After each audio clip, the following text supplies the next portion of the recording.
I'm happy to be with you. Thank you for all coming. We are at session 2 of establishing a daily practice. And last time we introduced ourselves and I gave a short overview of the course. And we started with how to set up a meditation practice. So today we can start with just giving our mind a few minutes time to settle. Some of you have been maybe rushing in after a full day, having been busy.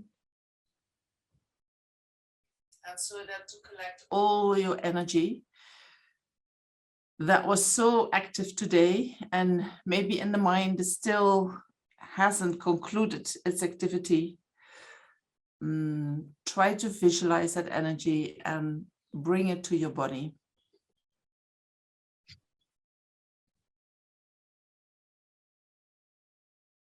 Realizing that whatever you did today is done. And your energy is not needed there anymore.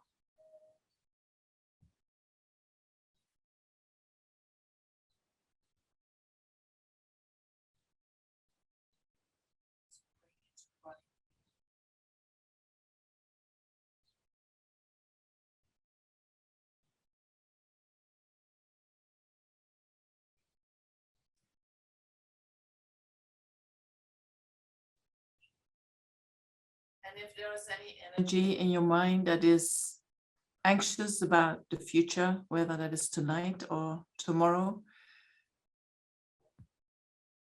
also bring that energy to your body.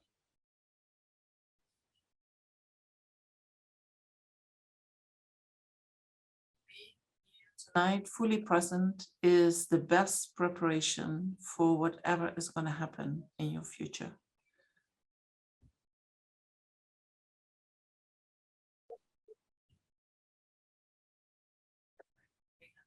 To our body,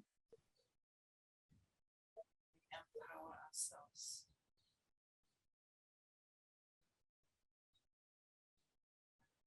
Present in the moment. All our energy is there to assess what is happening and to respond in that problem.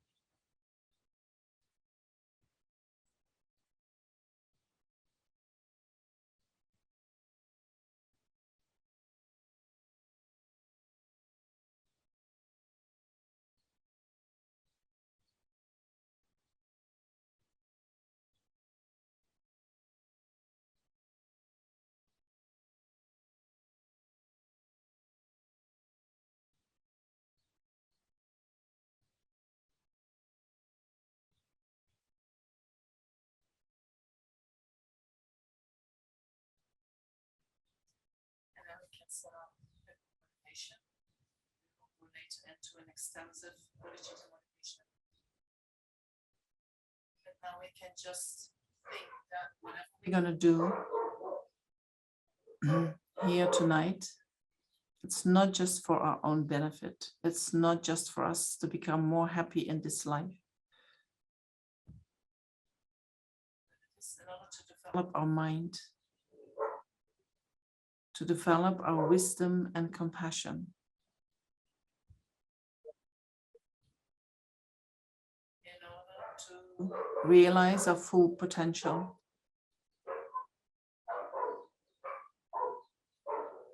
So that we can be of greatest benefit to all sentient beings.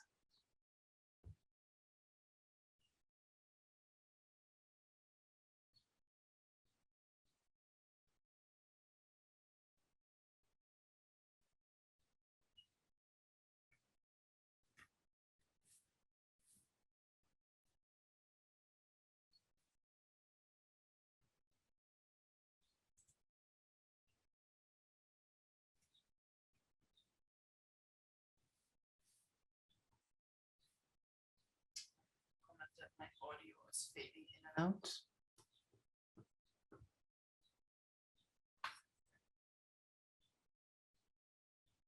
I got a comment that my audio is fading out.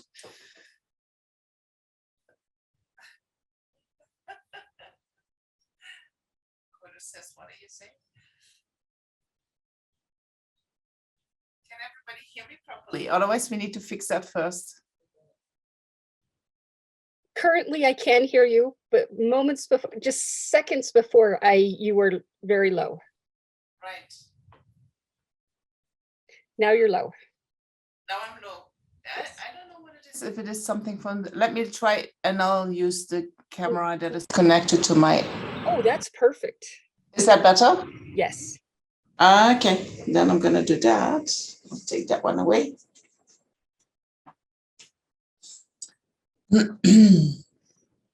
All right.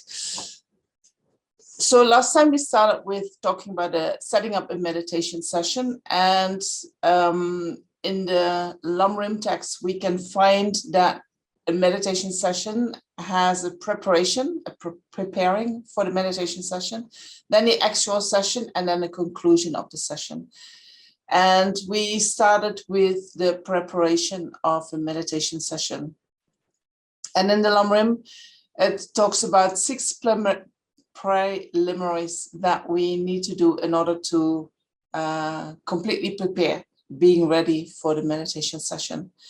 And I think even the prerequisite for that is that you have a nice place in your home. So I just want to check if everyone has a good place in their home where they feel comfortable sitting, meditating. Yeah, I see some nods. Okay, if you're not and you want to talk about it, just let me know. Then when we have that place, then we make sure that every time when we go and sit and meditate, that it is clean. So we clean the place, and then we make sure that we, on the altar, we have the representations of the body and the speech and the mind of the Buddha. And then we set up offerings, and we spoke a little bit about the offerings and what kind of offerings that you can use. And I'm not sure if I mentioned that last time, but it is important that these offerings are made with right livelihood, right? So sometimes people, they come to a center and they say, oh, I saw these nice flowers on the way in somebody's garden, and I picked them to offer them to the Buddha.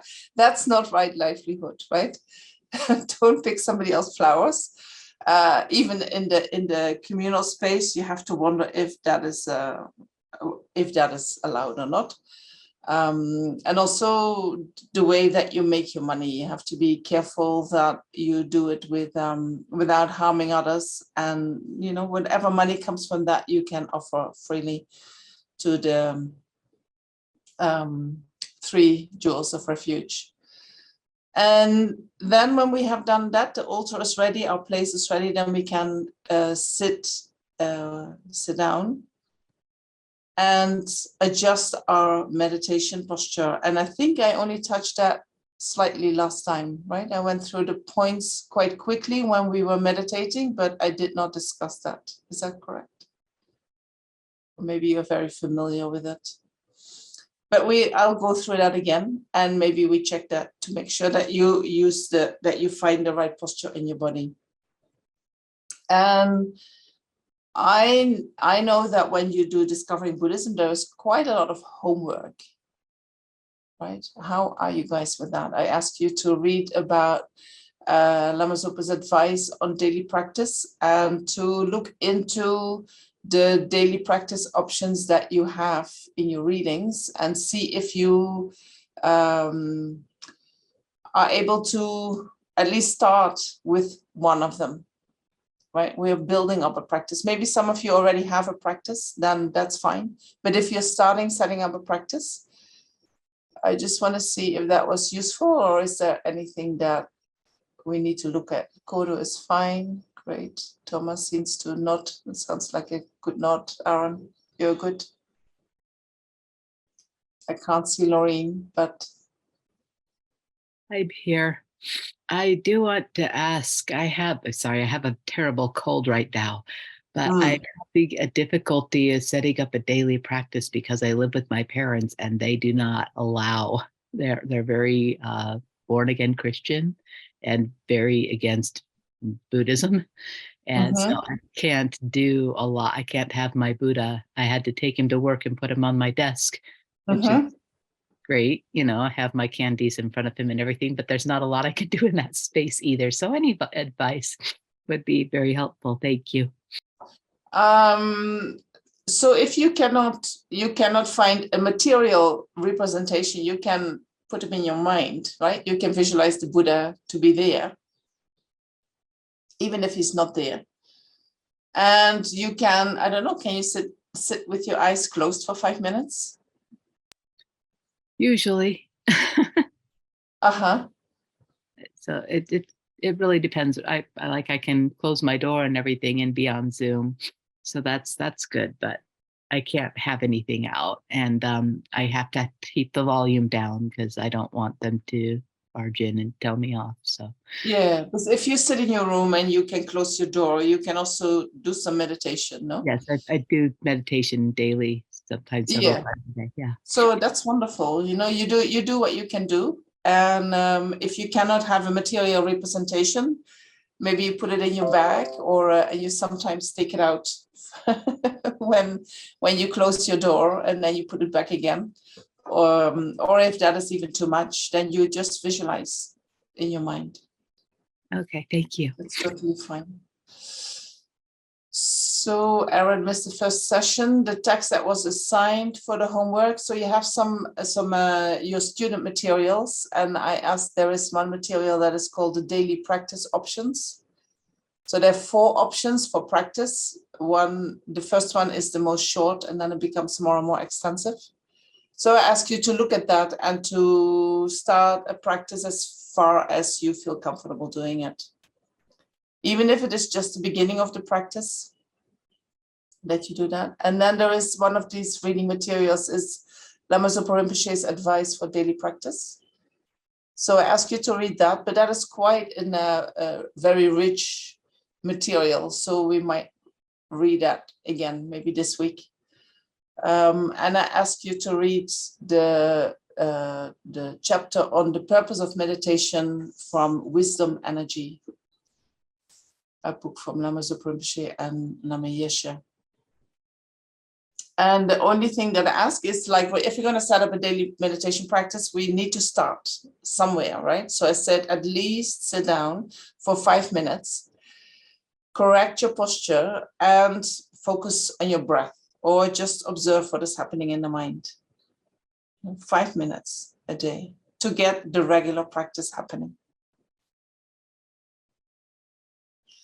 And so today we continue with the meditation posture, and then we're going to set up a motivation, and then we're going to talk about the purpose of meditation and what meditations that we have, and why, what is their importance, what is their benefit.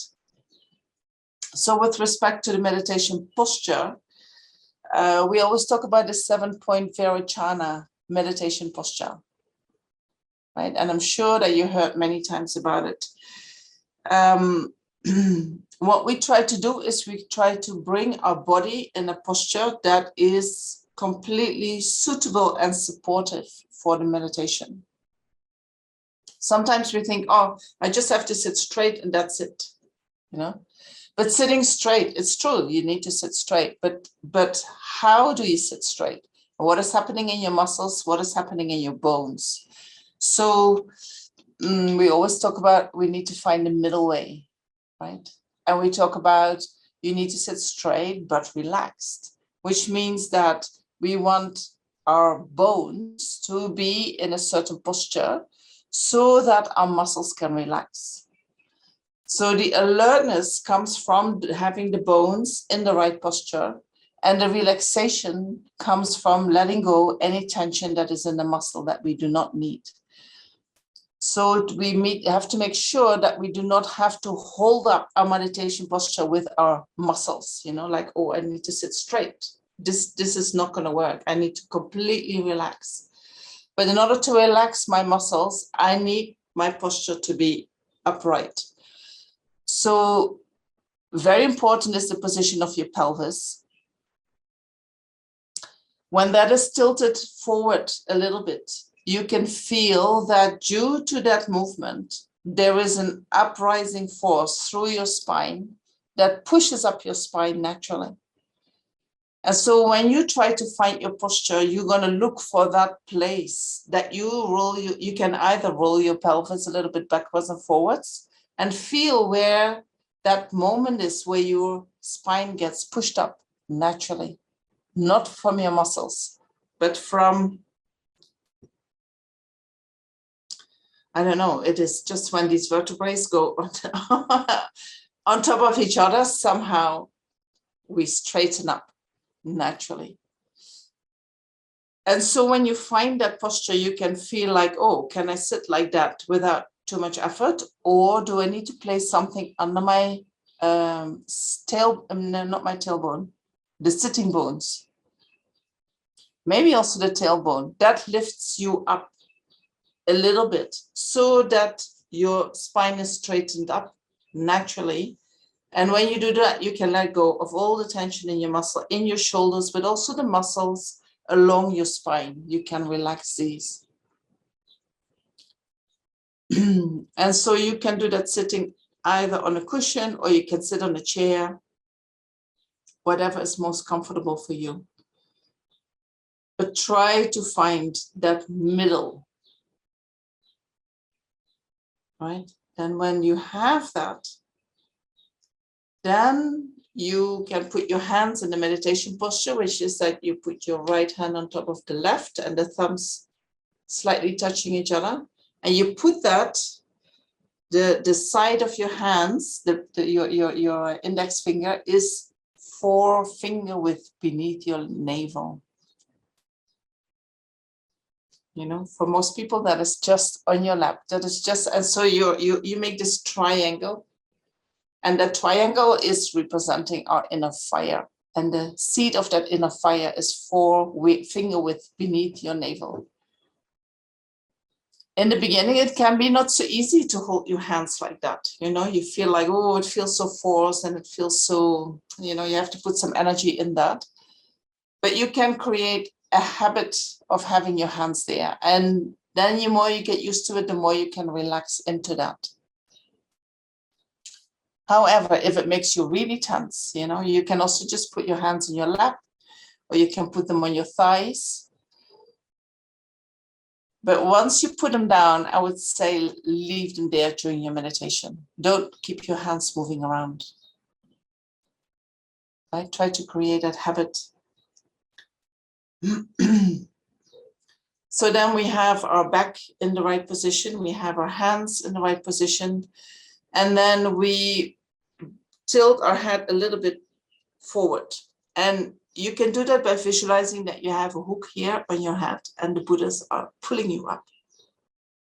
Pulling you up. When you get pulled up, your head naturally tilts a little bit. When we tilt too far, we're going to fall asleep. When we have our head like that, we can get very anxious. The mind can get very anxious. But it is also reinforcing our pride. So we don't want that to happen. So the chin on the chest a little bit, moving this up. You never do too much, right? But there is a certain point where you feel like, I feel that, like, oh, now it's open. Now I can feel that my energy can move through my neck. And when you find that, and you place your tongue on your, just behind the teeth, on your palate, like this, that stops the saliva from being produced. So you don't have to keep swallowing during the meditation. Sometimes we are meditating in a group and you hear someone doing this very loud swallowing, right? When the tongue is behind the teeth against the palate, that won't happen. The production of the saliva naturally goes down. It also, when we do that, we close an energy cycle in the body, so we don't lose any energy. Right? And then when we do that, we make sure that our jaws are relaxed, that we don't hold here any tension.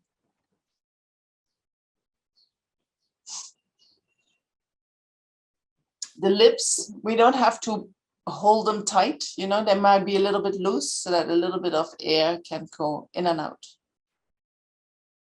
When you see paintings of the Buddha, you see that he has two little spaces where air comes in and out.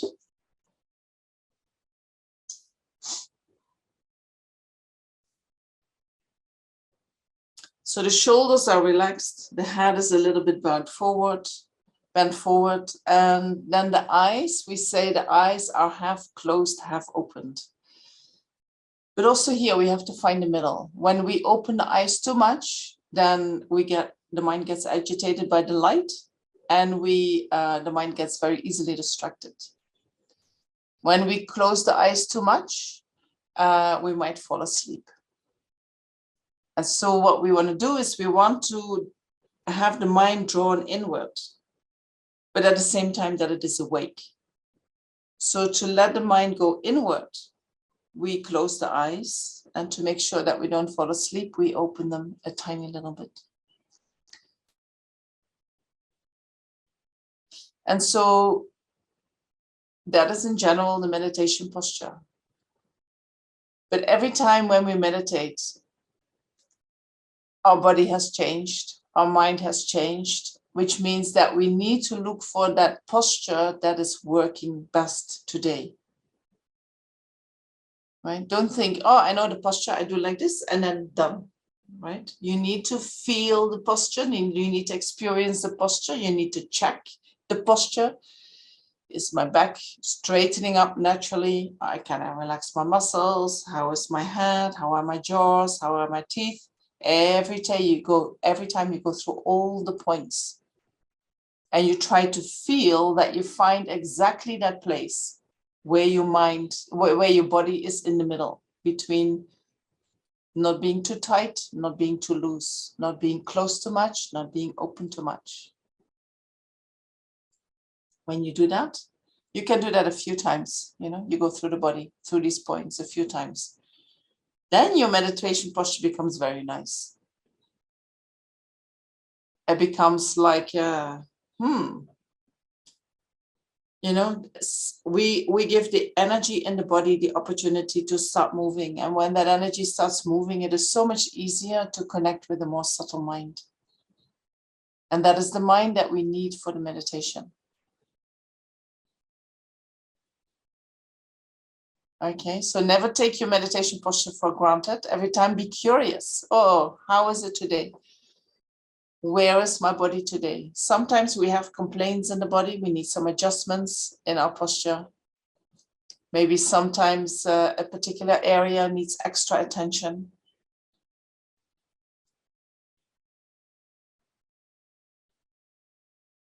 All right.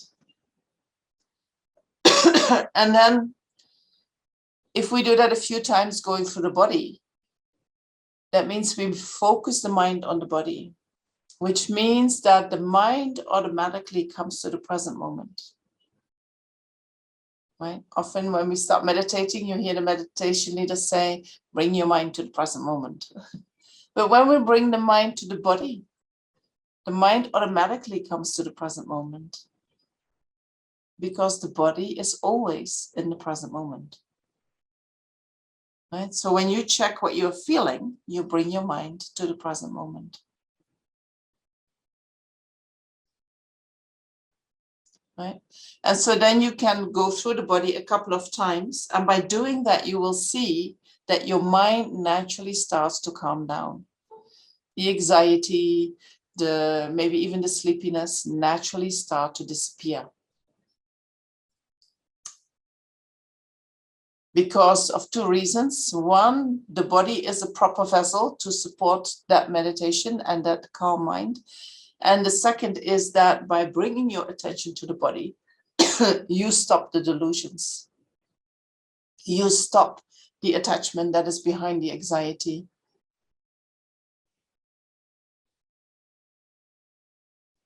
All right, so that has great benefit. Don't underestimate the benefit of having a good posture.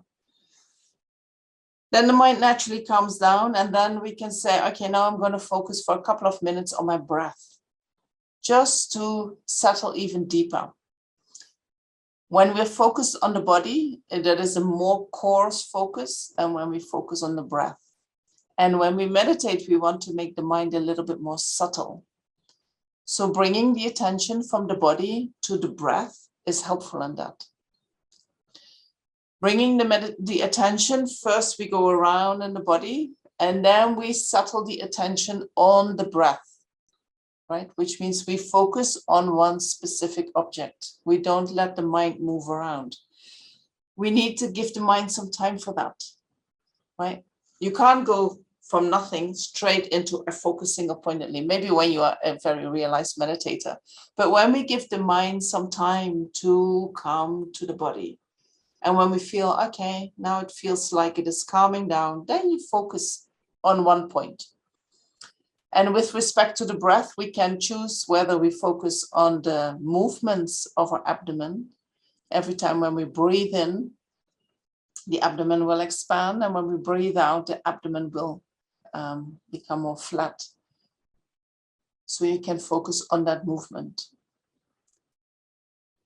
Or the other option that we have is that we focus on the sensations under the nostrils or at the nostrils. The sensations that are caused by the breathing in and breathing out. We feel the air coming in and out. All right. When you focus on your abdomen, this is my personal experience, it is a little bit more coarse than focusing on your breath, but you bring your attention to your stomach, more to your lower chakras. If you are a person who is intellectually very busy during the day, maybe you have a job where you need to do a lot of thinking, or you already have the tendency to be a lot in your head, you know, in your thinking mind. It can be helpful to bring the mind first to your breath, watching the movements of your abdomen. When we bring the mind down, really to the abdomen, we take it away from the brain. And so then the thoughts can relax a little bit. When we are a lot up in the head with our energy and we focus on the nostrils, we might skip this part of the body. We stay still in this part of our system. Right? So you need to try what works for you. I give you options and then you're gonna work with it and try. Or do you have a question? You have to unmute yourself. Yeah. Yes. Geshe Zopa is here teaching, and he's teaching on shamatha. And so we're learning about the excitement and the laxity. So if we're more lax, is it better to focus here? And if we're more excited, to focus in the body, the hara, the belly? Yes. Thank I you. mean, you check with him, because when he's going to give you instruction on the shamatha,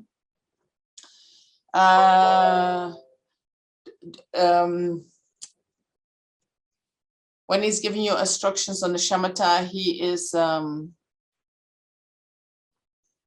in shamatha we want to keep one object, right?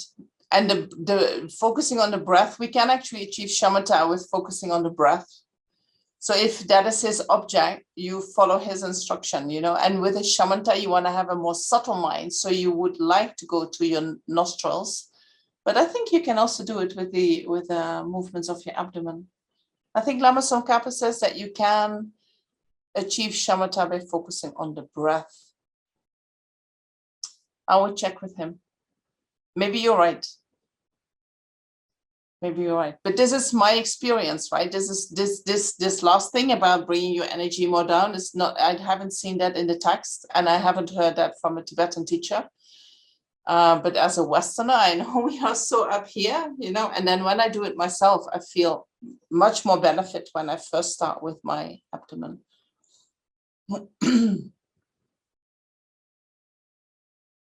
Wonderful that you have Geshe Zopa there. Venerable, I have a question about eyes. Yes. Make a long story short, I need to keep my eyes open during Zoom classes. to make sure people can return back to the classes. And so I need a different way to focus. Right now, I'm just focusing on just like a spot and staring at that spot. Do you have any other advice? So when you need to keep your eyes open and you stare at a spot, what I learned from I don't know if you know Venerable Antonio Satta. He's an Italian monk. He has done a lot of mindfulness meditations within FPMT. And he said, when you focus, say 2 meters ahead on the floor, but you're not looking at the floor, you look at the space in between your eyes and the floor. Okay. Right, so you look actually at nothing. When you focus on that, you not get distracted by the object that you are looking at. Okay, I'll try that. Thank you. Try that. Okay.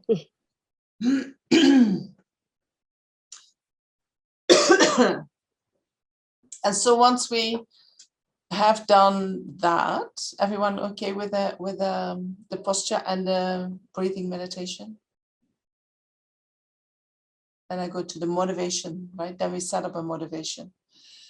And for that, I wanted to do to share the screen. Let me see how I can really do that. Who can? It says only the host can share. Oh no, I can do that. I can change that. Okay.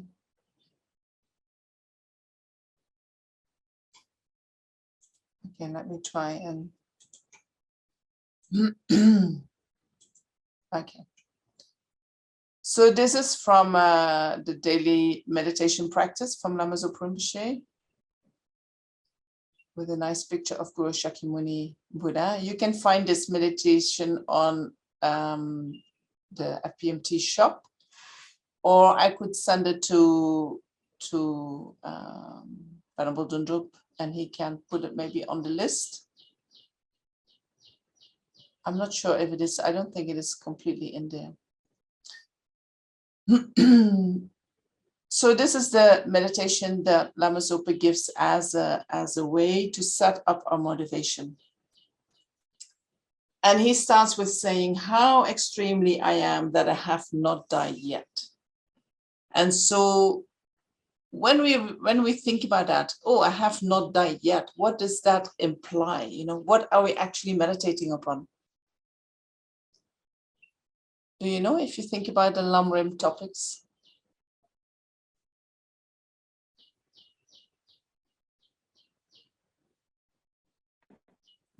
Precious human birth. Our human birth, we still haven't died yet, and we are human beings, but that's true.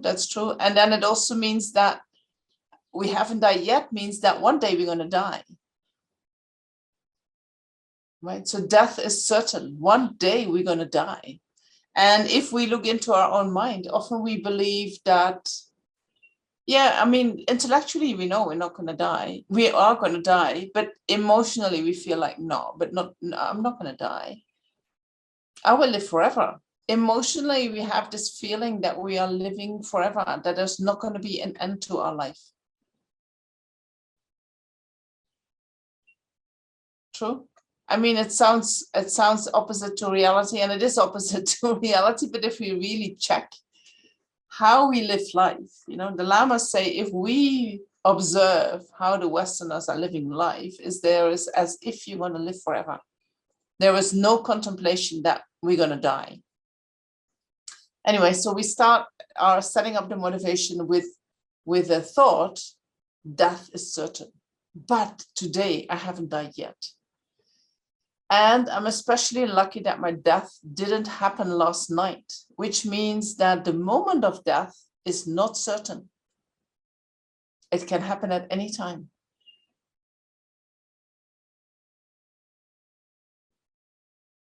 Right? So when we contemplate that, that is the realization that we try to activate in our mind. Death is certain, and the moment of death is uncertain.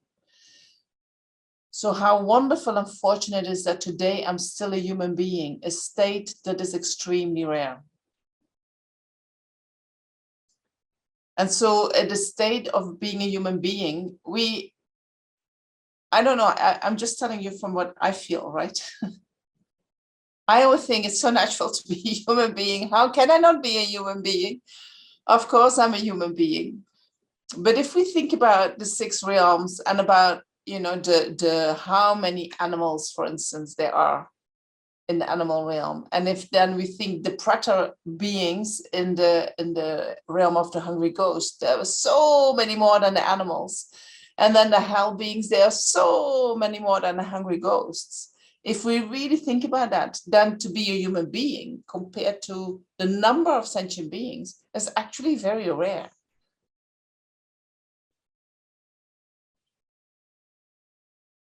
Right? It is not something that we look around and we see all these human beings and we think, oh, of course, we're all human beings.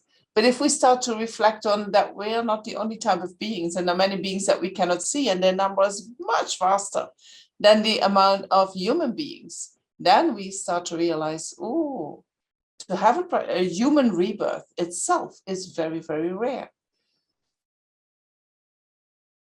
So this is another realization that we want to develop in the mind.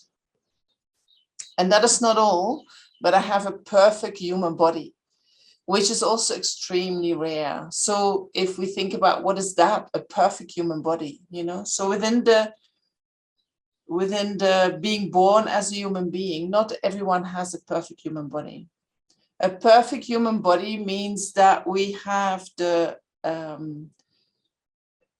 8 endowments and the 10 opportunities, or the 8 leisures and 10 opportunities, which means that we, for instance, we have a healthy body. We are not missing any limbs. We can see, we can hear.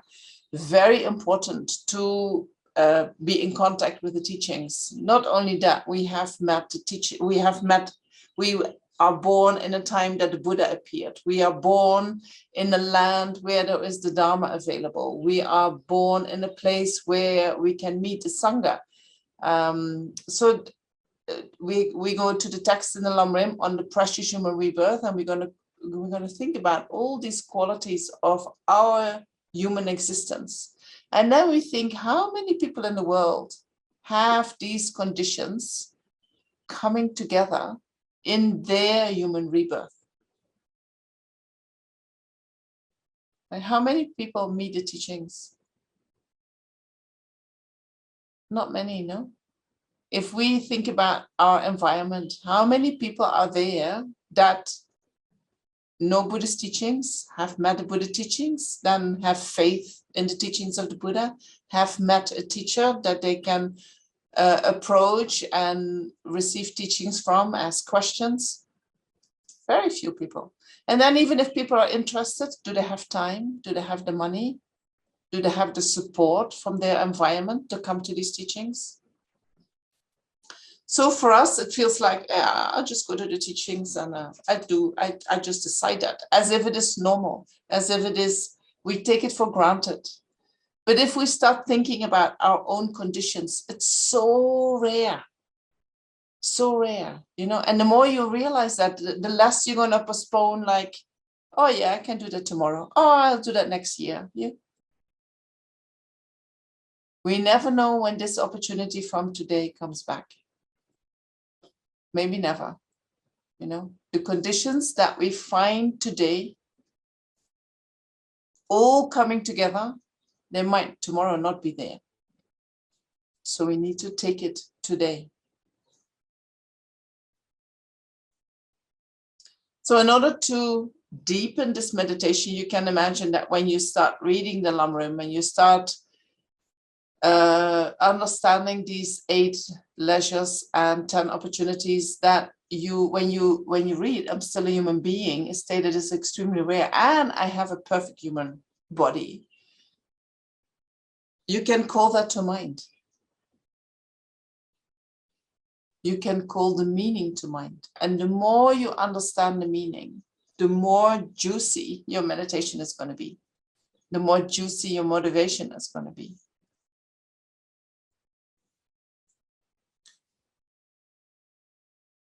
So we reflect on the perfect human rebirth, and then we think, I've met the virtuous friend who reveals the unmistaking complete path to enlightenment, who is extremely difficult to meet. You have Geshe over there, we have Lamas over here. Extremely, extremely, extremely difficult to meet, you know, Lama Zopa Rinpoche, but sometimes he appears. So last week he suddenly appeared. Oh, he's going to be here. Today he's going to leave, no idea where he's going. He disappears again. So then when we can meet that person, when you can meet Geshe Zopa, extremely rare, fantastic, you know, take that opportunity. How wonderful that you have these conditions in your life. There is so much merit needed to find these conditions.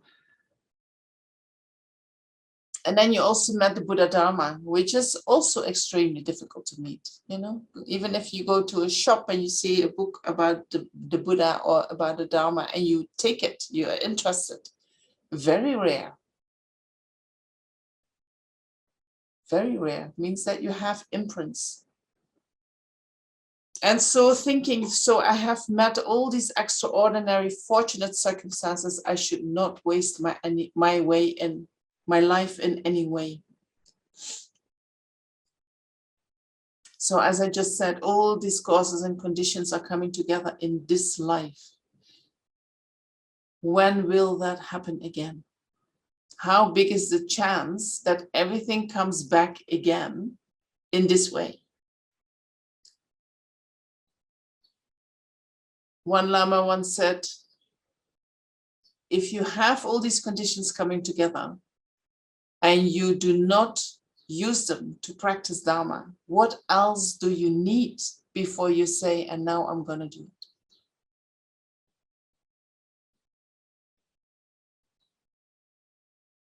What else do you need?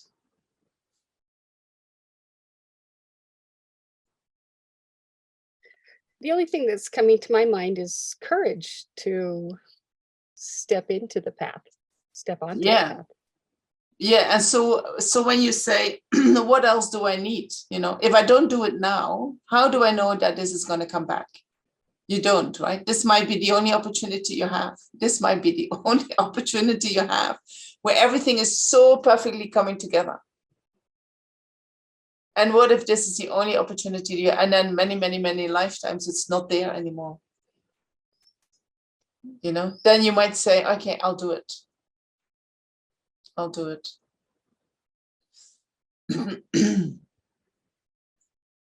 What made it I became a nun was I did a retreat here in Tushita with Jamyang Rinpoche. Probably you know him, right? From the Tupa Institute. And he was giving his first retreat, 2 months retreat, and I was there with my boyfriend. And so he said, if you have all these conditions coming together, and I had all of them, you know, and you don't do it now, when are you going to do it? And I thought he's right? When am I going to do it? I have to do it now. This might never come back. I have to do it now. But my boyfriend said, I'll do it next life.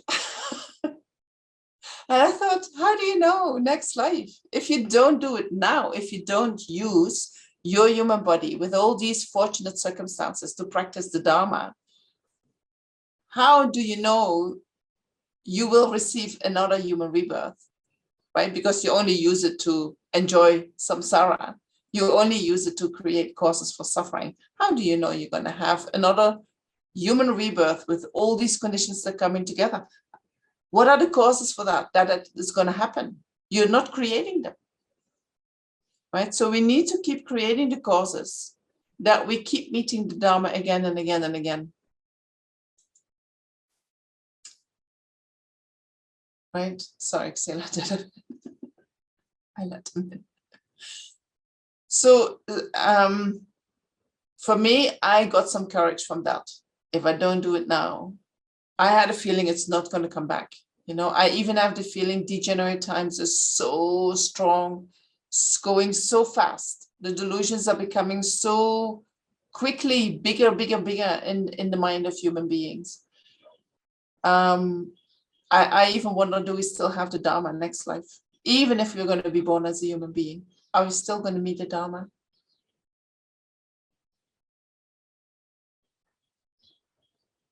because it's gonna fade away very, very, very quickly.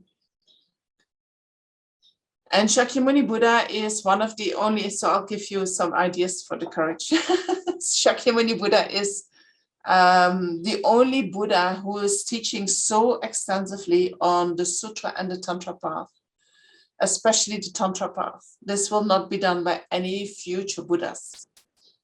So this is our opportunity to connect with these teachings and to really bring them into practice. And it's not going to come back.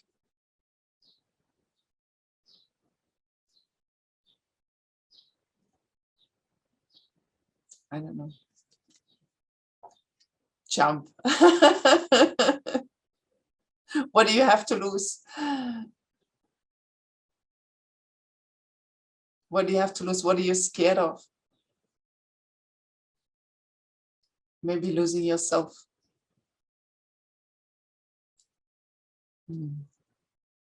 Maybe that's what we want.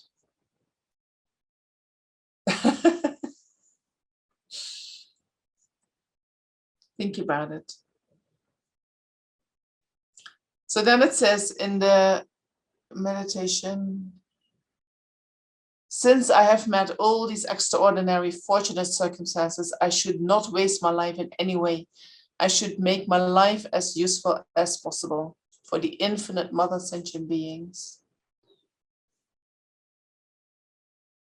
Their peace and happiness depend upon me, and my happiness is received only from their kindness. What we think is that my happiness is coming from me and all my suffering is coming from others. Right? If we suffer, we always find something else to blame, which is not me. And when we have good fortune, we say, wow, look what I have, you know, and we think it's all coming from me. True? So Buddhism turns this around and said, this is completely wrong thinking. All your happiness comes from the kindness of other sentient beings. But their happiness and peace also depends upon us, right? And we see later how Lama Zopa says that. The greater use of my life to other sentient beings, the more it becomes the means to achieve success and happiness for myself. So when we really understand the Buddha Dharma and we really believe that the main purpose in our life, or the only purpose in our life, is to achieve enlightenment, to develop our full potential, that means that if we are successful in that, if we are developing our potential for wisdom and compassion, that is the measure of our success. Then we are successful. And so how do I achieve enlightenment? How do I develop my full potential? Only in dependence upon others. Enlightenment can only be achieved when we do that for the sake of others. Enlightenment cannot be achieved when you do it just for yourself. So when we see enlightenment as that what we aspire for, then developing the mind that wants to achieve that full potential needs sentient beings in order to fulfill that potential. So the better we can serve sentient beings, the better we can be of benefit to sentient beings, the more that means that we are successful and that we find happiness for ourselves as well. So then we continue. The purpose of my life is to free all sentient beings from suffering and its causes. All sentient beings means all sentient beings, including ourselves.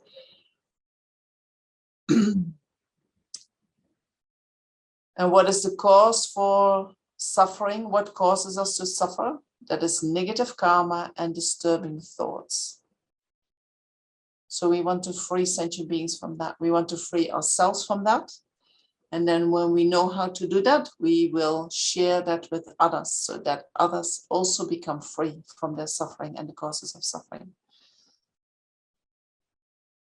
And by doing that, we lead them not only to the ultimate happiness of self-liberation, which means all the sufferings of samsara, but to the peerless happiness of full enlightenment as well. This is my responsibility. This was the Bodhisattva, what the Bodhisattva thinks, how he focuses his mind. It is my responsibility. I am responsible for the happiness of all sentient beings. Why? Because whether my actions are helpful or harmful to them depends completely on my own mind, on whether I have compassion or not. And so we can practice that every day with every person that we meet, right? The moment we snap at a person, it's not going to be helpful. It's going to be harmful. Whether I snap or not depends on my mind. When my mind is calm, has practiced developing, opening the mind and heart for other sentient beings, developing compassion for other sentient beings based on reasoning, then the more, when I meet sentient beings, the more I'm able to have compassion for that sentient being. When I have compassion for that sentient being, my disturbing emotions cannot arise. When my interest is with bringing happiness to that other sentient being, my interest is not with what is needed for me. Right? Our problem is that I think about me, what I need, and that is what I want to get out of things. When I go somewhere with that attitude, it's very easy to harm others. True, can you see that? So whether my actions are harmful or helpful or harmful to them depends completely on my own mind, on whether I have compassion or not. By generating compassion, I immediately benefit numberless other sentient beings. At the very least, I do not harm them. The ultimate purpose of my life is to do perfect work for others. And in order to fulfill that purpose, it is necessary for me to achieve the state of full enlightenment, omniscient mind. And in order to do that, I must actualize the path to enlightenment. Therefore, I'm going to do actions that become only causes for me to achieve enlightenment and to bring all sentient beings to enlightenment as quickly as possible. And then we make a kind of request, may that be the case. May all my actions become only causes for me to achieve enlightenment and to bring all sentient beings to enlightenment as quickly as possible. So when we set up a motivation like that, and that is just the entrance into the practice from Lama Zopa Rinpoche, but when we do that, we can see that we already go use the Lamrim, use the sequence that we follow in the Lamrim in order to develop realizations in our own mind. We use that when we set up our motivation.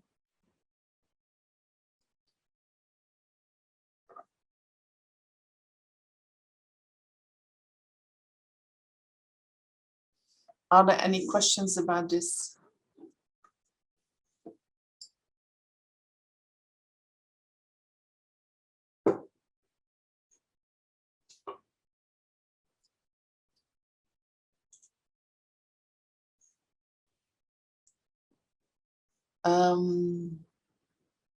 I was wondering, Michael Oxela, what can this daily practice be put on that list from what is distributed? Shall I send it to you, Mike? I'll send it to Lhundrup and he can pass it on to you.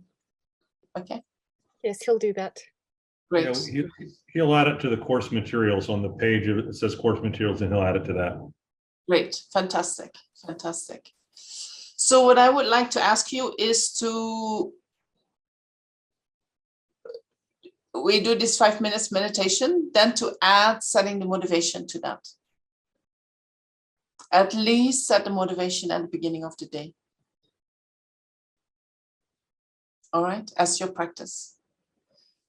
And then if you feel like, oh, I want to remind myself more often during the day of this bodhicitta motivation, fantastic. If you want to continue the practice as it is given in the booklet, fantastic. You can do that, right? You don't have to wait for my permission to do so. You do your practice as you feel comfortable, but at least do that motivation. And then next time we will continue with the practice by setting up the visualization of the Buddha and then doing the prayers.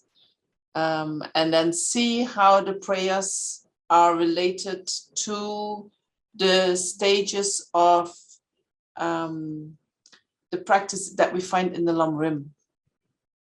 Right? Actually, the practices that we do is a constant repetition of all the stages of realization according to the Lhundrup.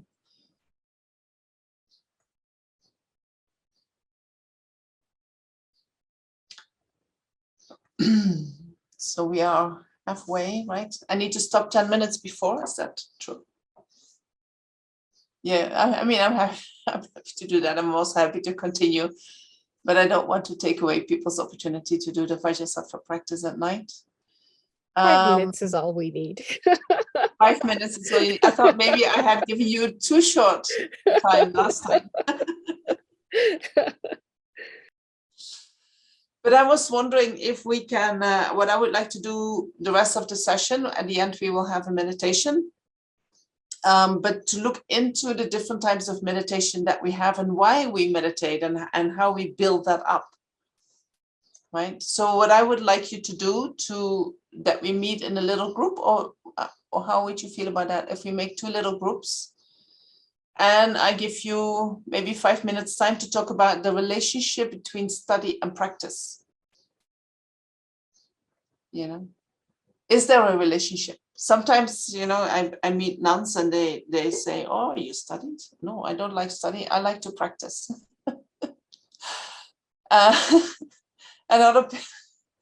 Anyway, so what is the relationship? Is there a relationship between study and practice? And what is the relationship? And how is that reflected in your life? This knowledge that you have about that relationship, how is that reflected in your life? What do you do with that? Yeah. And so, you know, you're comfortable, you can make these groups. I don't know how to do, I've never done that. Yes, I've done it many times. Okay, so if you can make maybe 2 groups and then we come back in 5 minutes. Okay.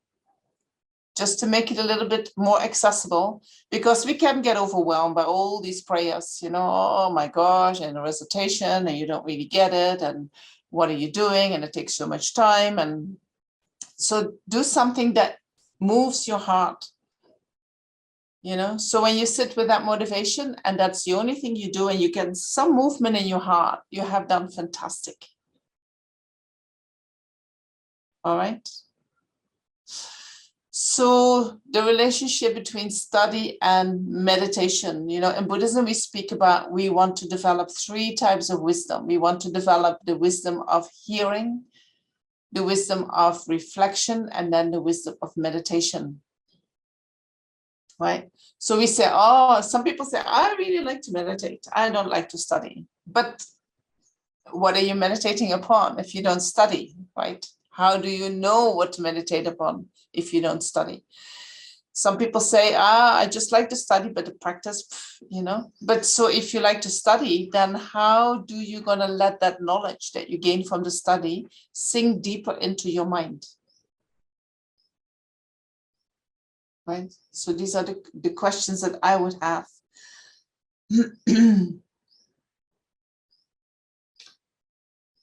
So if we think about, so in order, according to Buddhism, we need to follow, we first need to listen. We first need to understand the teachings.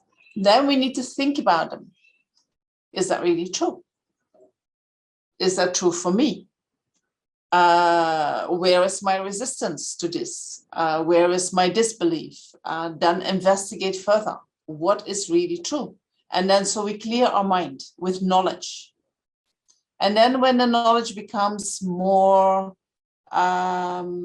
certain, There is less doubt, and in the monasteries, they do that a lot with debate. They debate a lot with each other which is the wisdom of reflection, which is the wisdom of really expelling the doubts that are hiding deep down in our mind.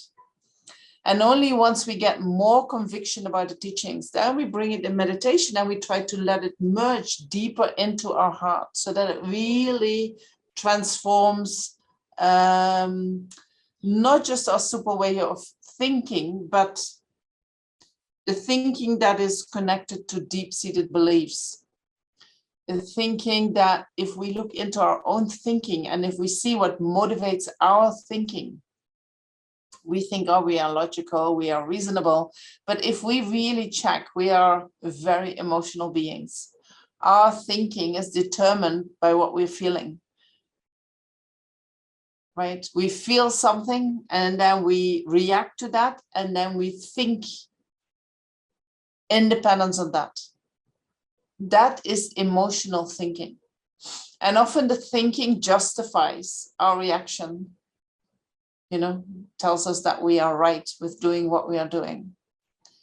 But if we listen to Buddhism, then our way of thinking, because it is emotional and the emotions are coming from the self-grasping mind.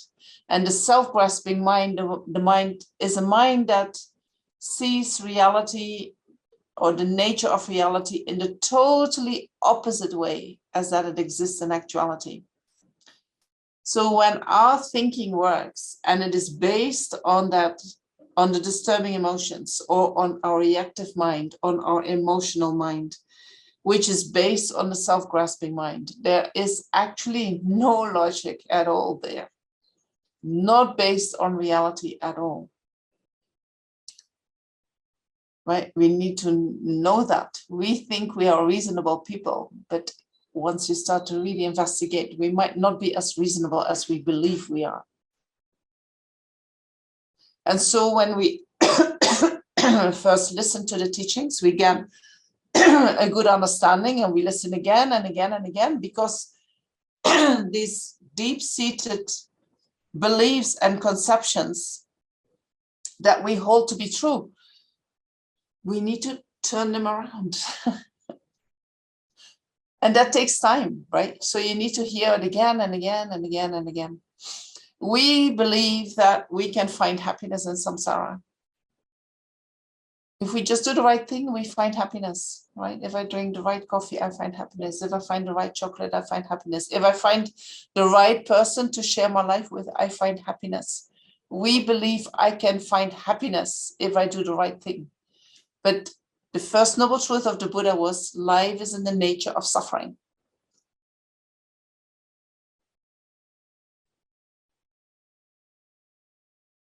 Right? So what we think automatically is opposite to what the Buddha is actually teaching. And so in order to then change the mind, it doesn't go from today to tomorrow. We need to familiarize the mind. We need to hear it again and again and again. Really? Is life suffering?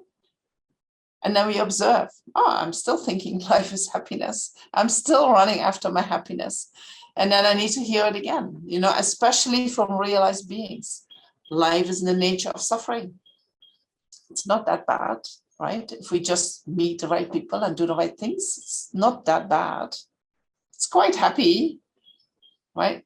Not correct. Life is in the nature of suffering. So we need to hear again and again, familiarize us with that. And then check, is that really true? Do I believe that? How do I act in reality? Do I live my life in accordance with what I'm hearing? And so once we start to see, maybe what I'm thinking is not exactly in accordance with reality, maybe I need to adjust that a little bit. That is the reflection. And at a certain point, we're going to see, life is in the nature of suffering, because even when I have some good moments in life and when I do experience happiness, I'm still reactive.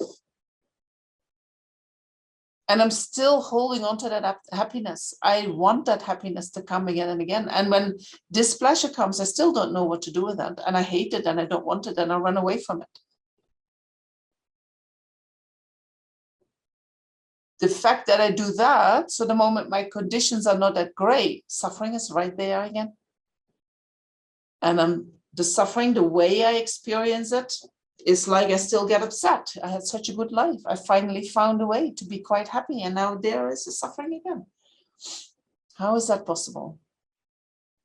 Right? Because we are emotional beings, and the way we believe reality exists is not at all in accordance with reality. And so we need to deprogram ourselves or reprogram ourselves. And so when we do the Lhundrup, the Lhundrup teaches us, the Lhundrup is written in accordance with reality. And it shows us this is how reality works. This is how reality works. And so when we familiarize ourselves with this, we first get our brain and our thinking more aligned with reality.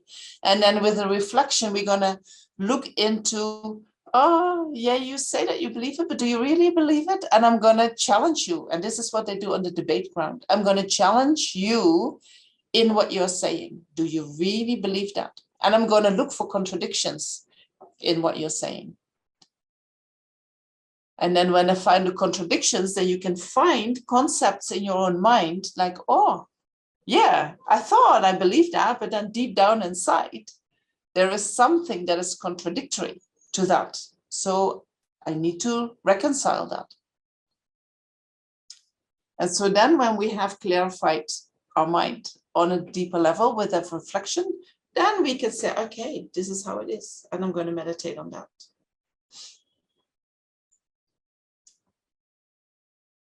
We might not have that opportunity in our life to do extensive study and to do the debate and then to meditate like the monks are doing.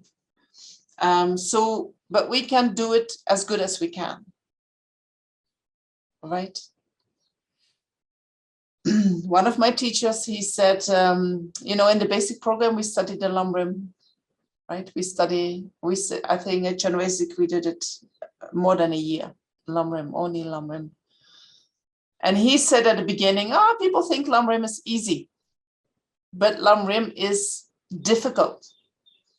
It is easy in some ways, some things we understand intellectually quite right, but then how to practice it is not that easy, But he said, every sentence in the Lhundrup is an instruction for practice. And so that is how I started to listen to the teachings. Every sentence I applied to my mind and said, and where are you at with this? And I thought, oh my God, it's like if you study, for instance, the shamatha that you're doing now with the Geshe Zopa, and you look in the Lhundrup and you study all the preliminaries that you need in order to even go into your meditation, right? And all the merit that you need in order to have that. And then you look into your own life and you think, oh, I don't have that. I don't have that. And so then you can think, okay, what is the causes in order to create that? And how can I create these causes? And so you can work on creating the causes for your preliminaries, right? And so then that is your practice. And you can do that with any little topic out of the Lhundrup. And I would say start with a small scope, valuing your precious human rebirth, and then thinking about impermanence and death. And then observe, do I really believe I'm going to die? How do I live my life? As if I'm going to die? As if I can die tomorrow? Do I really live my life like that? Or do we postpone death very far ahead? No? Yeah, I'm going to die, but not now. It's going to take a long time. The moment we can see, the moment we start to realize that life is going to be finished and that we do not know when it is going to finish, the mind starts to turn away from this life, from the pleasures of this life, from chasing after the pleasures of this life. Starts to be more okay with the displeasures that are coming because, there's something more important to do. So the more we reflect on impermanence and death, the more we make the mind ready to really practice the Dharma.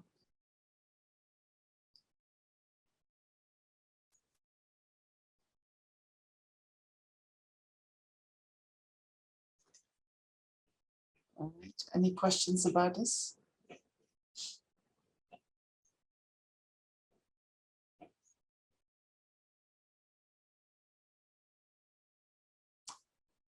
So then when we meditate,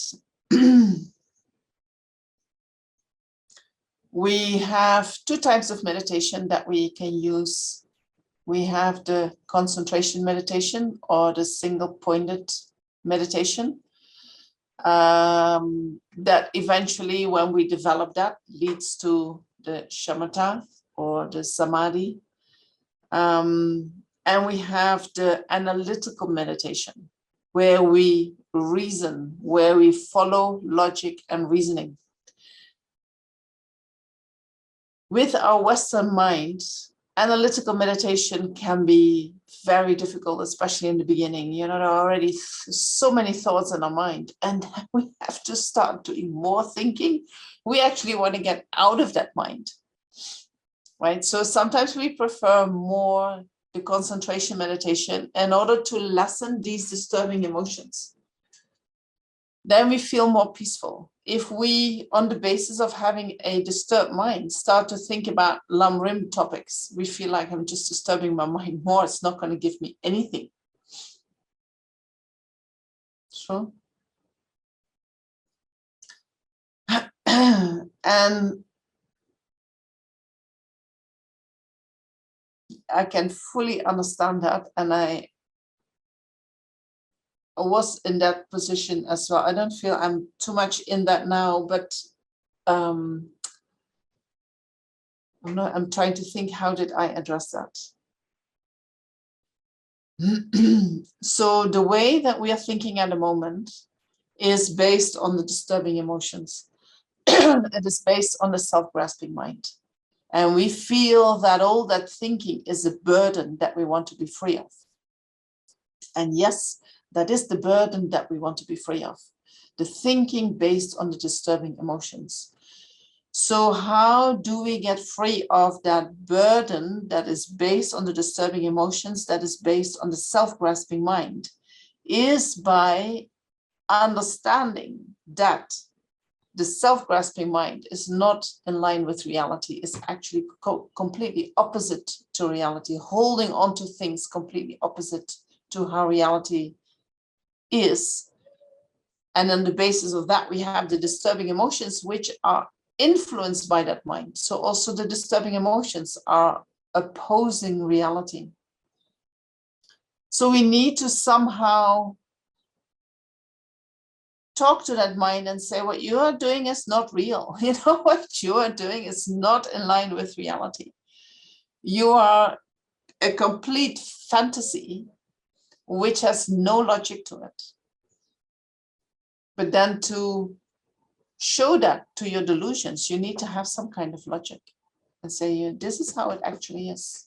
So you need somewhere, you need to bring in the thinking mind, right? Because it is only on the basis of our own thinking mind that we attain liberation. It is on the basis of our thinking mind that we keep going in samsara, that we keep creating causes for samsara. But it is also on the basis of the thinking mind that we create the causes for liberation. Same mind. We just use different ways of thinking. So when your mind is very occupied by disturbing thoughts, take your time to do the calming the mind meditation. You know, focus on your body, focus on your breath. Sometimes it is very good to pacify that very busy mind with physical activity. You know, and in Buddhism, you just have focus on the mind, doing a body scan. But go for a walk before you meditate, or for a run before you meditate.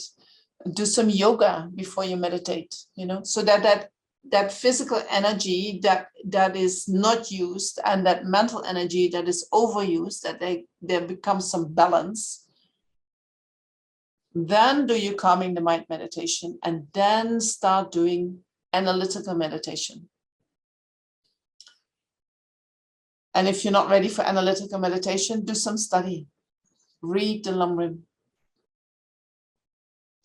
And read it in a way that you read it sentence by sentence and sit with the sentence and see how it works through in your mind.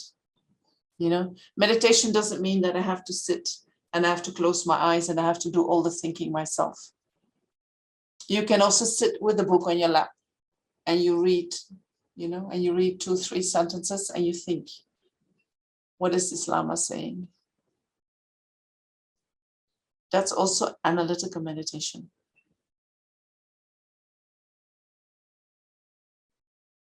And don't think that you need to do the whole thing, the whole chapter. You know, sometimes reading 2-3 lines and thinking about them is enough. Right? That is good enough. This is where we start. That is good enough. Don't put the bar too high for yourself.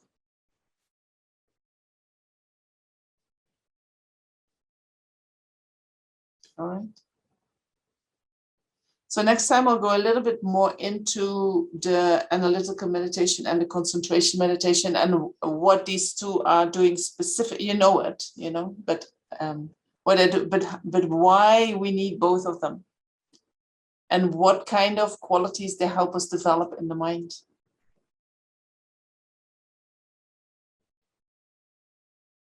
Because we want to become master of our own mind, right? That we, when we want to put our attention to something, that we can do that.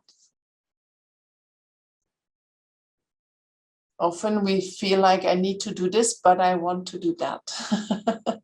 So how do I train my mind that my mind really can go where I need to go? How do I do that? What obstacles do I have? And it's great that you have these teachings now from Geshe Zopa, because next time I will use that information. And what do we want to achieve with the analytical meditation in the mind? You know, how is that useful? It's not just useful to attain the realizations. There is much more to that.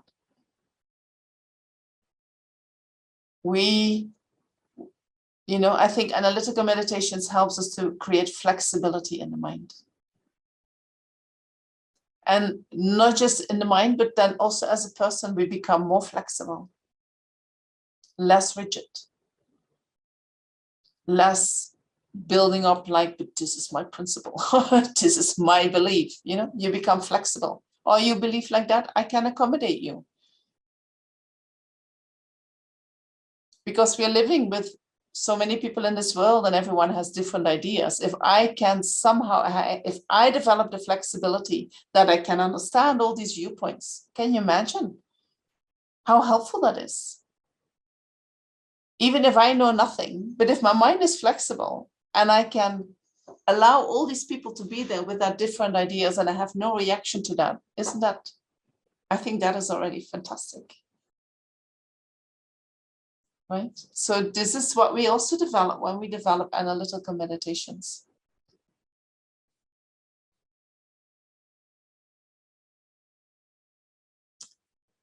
Who's going to the meditation? I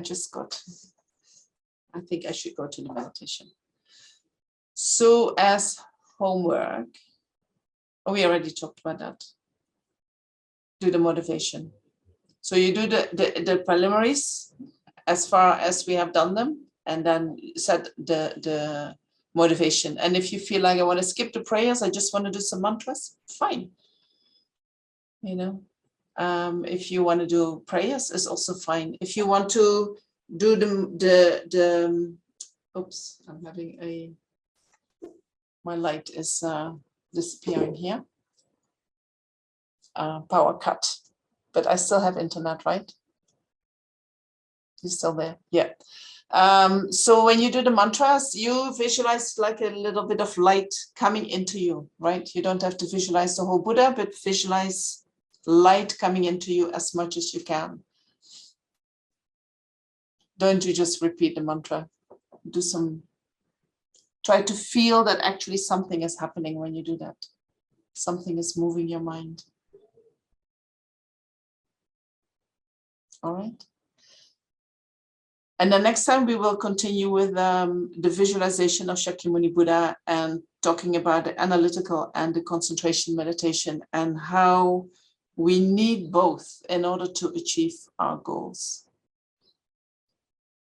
So I will try to finish this in 10 minutes, so you can still go to your Vajrasattva meditation.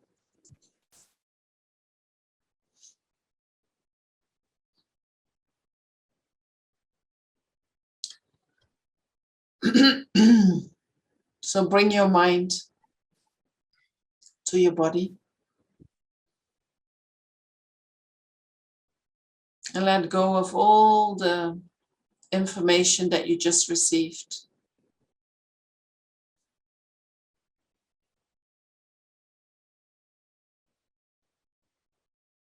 Your wisdom mind will remember what it needs to remember.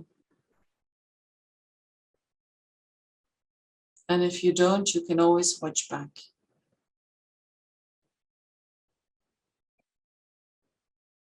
Or you can ask again.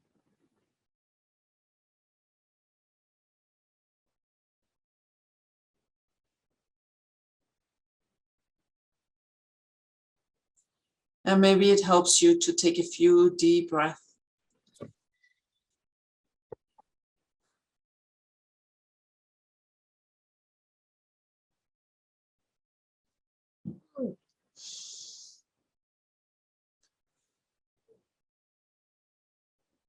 Letting go. Also, hearing the Dharma takes energy, you know, and it can make us a little bit tense. So now let go of all of that. A little bit of attention to your posture to make sure that your back is straight and at the same time relaxed. That your head is bent forward a little bit. Jaws are relaxed.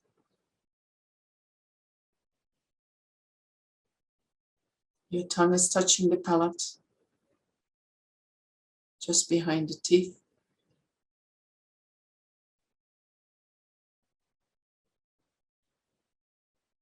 Your hands are in the meditation posture, or in your lap, or on your thighs.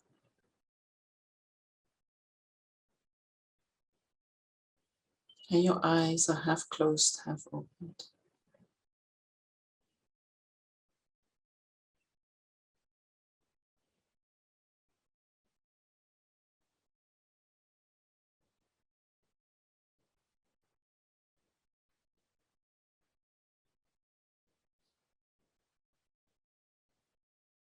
And when we meditate on the clarity of the mind, we first connect with what is the mind. And the mind is whatever you are experiencing at the moment.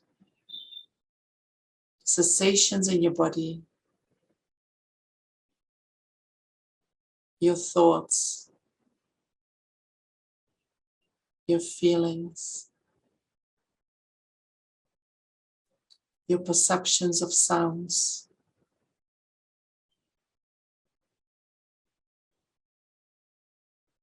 All that is mind.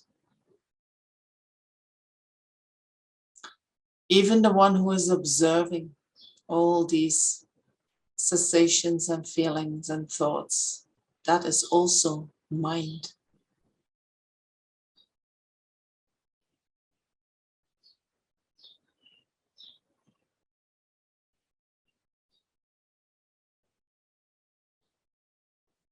And all the experiences that we have, they have no form, no color.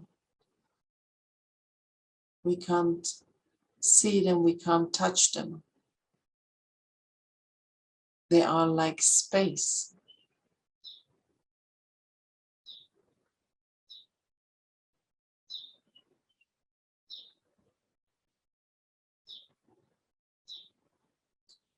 And so when something has the nature of being like space, that spaciousness is called the clarity of the mind.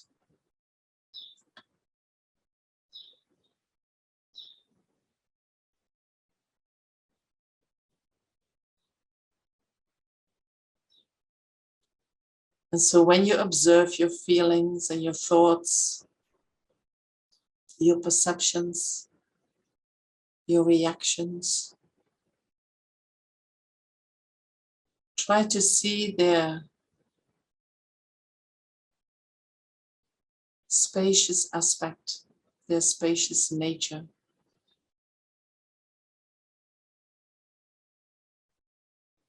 See their clarity. There is no substance there, nothing to grasp, nothing to hold on to.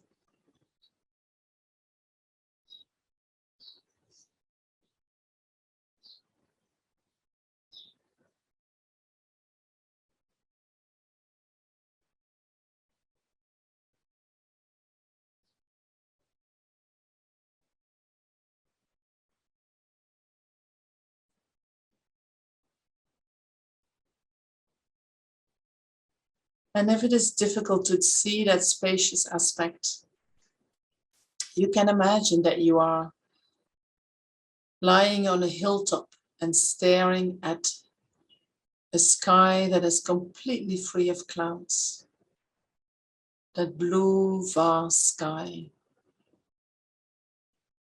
And you concentrate on that vastness, that unobstructed emptiness.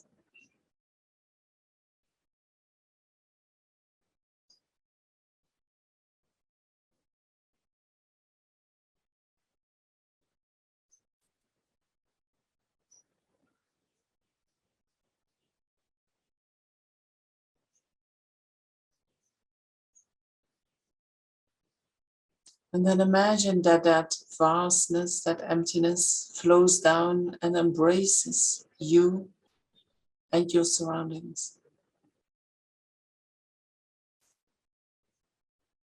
And that everything becomes empty like space.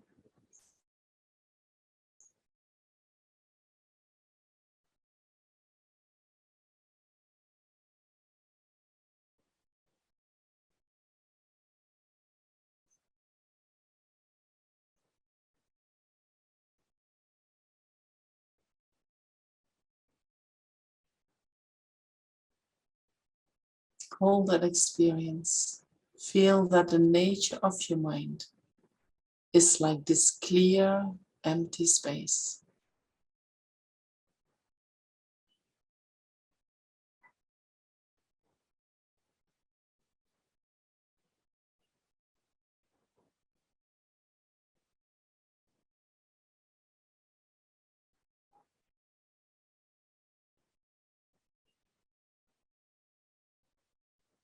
And thoughts are still coming and going. And you see their nature, their clarity.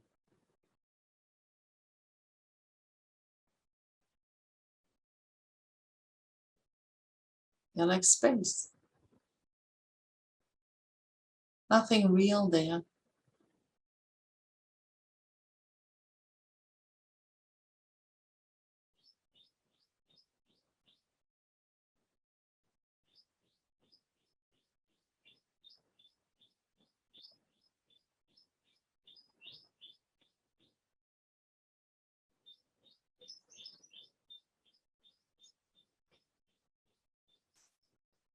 It is as if you see through your thoughts, as if you see through your emotions, your reactions, through your feelings. They have no substance. It is just a river, a spacious like river that appears like having substance. But if you see their nature, you can see, oh, there's nothing there to hold on to. And you let it flow.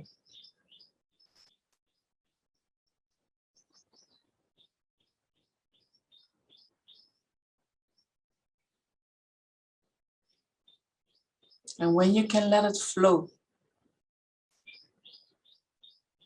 when you don't hold on to your thoughts and your feelings anymore, it actually becomes very still inside.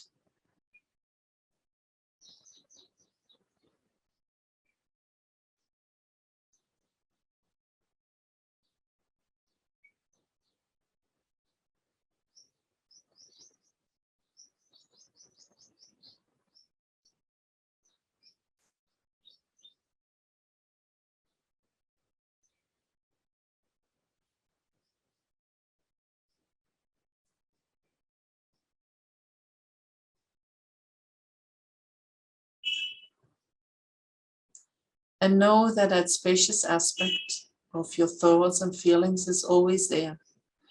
You can always connect with that. And once you can see the nature of your thoughts and feelings, your mind becomes naturally calm. It opens up and becomes vast.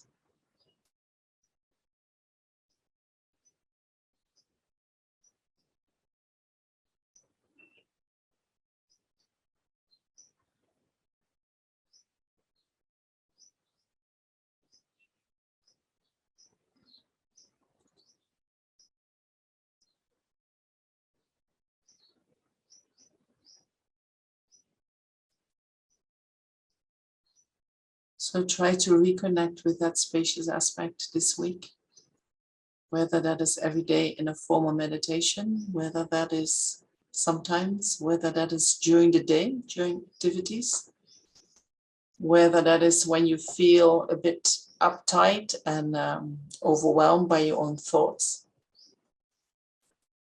Maybe look at that spacious aspect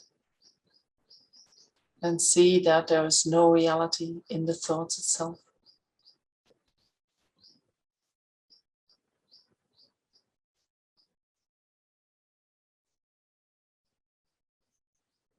And then we can dedicate all the merits that we have created by being here today and having worked so hard to the benefit and well-being and happiness of all sentient beings. And that whatever we have done today may help us to gain more understanding about the nature of reality, about ourselves, about our practice.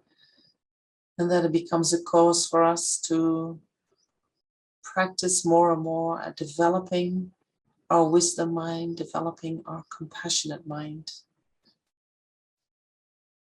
so that eventually we can develop our whole potential for wisdom and compassion, so that we can help all sentient beings to do the same.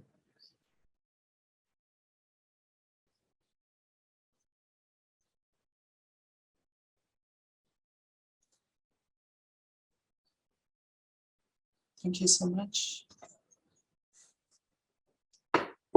And I'll see you next week.